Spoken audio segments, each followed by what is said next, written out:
I want to dedicate this limud in memory of my student, the soldier, Yanai Tuvia Weissman Hashem Yikom Damo. Yanai got married before the army. Even though he didn't have to, he decided to serve in a combat unit. Over a year ago, in January 2016, Yanai was on vacation from the army. While shopping with his wife Yael and his daughter Neta in a supermarket near Yerushalayim, suddenly they heard screaming. Yanai, without hesitation, ran in the direction of the screaming. He saw in front of him a terrorist stabbing a Jew. He fought with the terrorist with his bare hands. Yanai was stabbed by this terrorist and passed away a few hours later. In his life and in his last moments, Yanai was an example of Ve'ahavta le'reacha kamocha, Yehi zichro baruch. In chapter 102 in Tehillim, Tfilah le'ani, a prayer for a poor man. A poor man does not have to mean without money, but a man who is in emotional or spiritual distress. This is a prayer of a bitter soul that his grief overcome his feelings. He expresses it with a deep, strong, poetic words.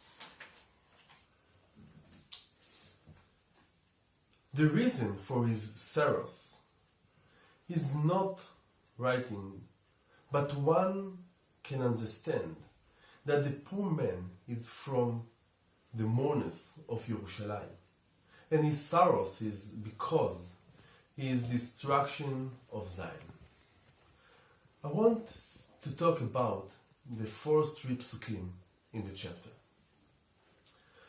A prayer for a poor man when in wrath and pours out his speech before Hashem. Hashem, hearken to my prayer, and my may cry come to you. Do not hide your contents from me. On the day of my distress, extend your ear to me.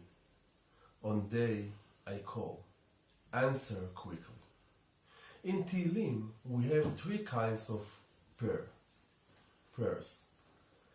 We have the prayer of Moshe, the man of God, in chapter 90. We have the prayer of the King David in chapter 17 and 86. And we have the prayer of the poor in our chapter. Of course, the prayer of Moshe Rabbeinu comes from very high place. Nobody achieved the level of Moshe Rabbeinu. Also, the prayer of King David comes from a very high place. This is King David, the king of Israel.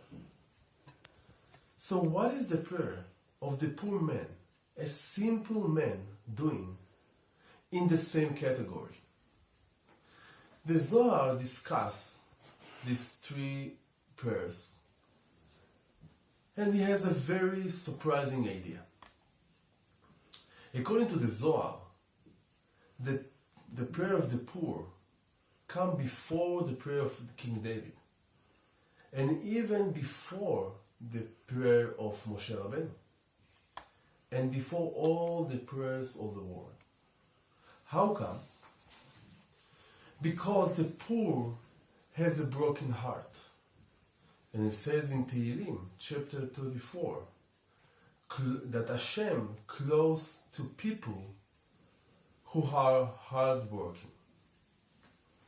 Because the poor man prays from a broken heart, he opens the gates of heaven, and all the other prayers are wrapped in his prayer and ascend to heaven. After he wraps all the prayers, he opens his heart to Hashem and speak to Him. A person that sees himself as a poor man, broken heart, heartbroken, and calls out to Hashem, Hashem revealed to him not as a far king, but as a merciful, close father. The person wants to be close to Hashem. He asks Hashem to lend him an ear and hear his prayer, like a friend that listens and hear the listenings.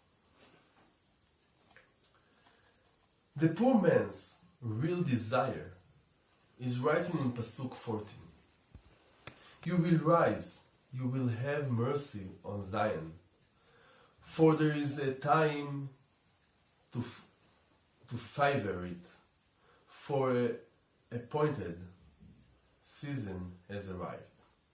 We can learn from this poor man how really feel pain of the exile. But we can also learn from him how to become close to Hashem in times of distress or which we desire something. We can open our heart and talk to Hashem. Thank you very much.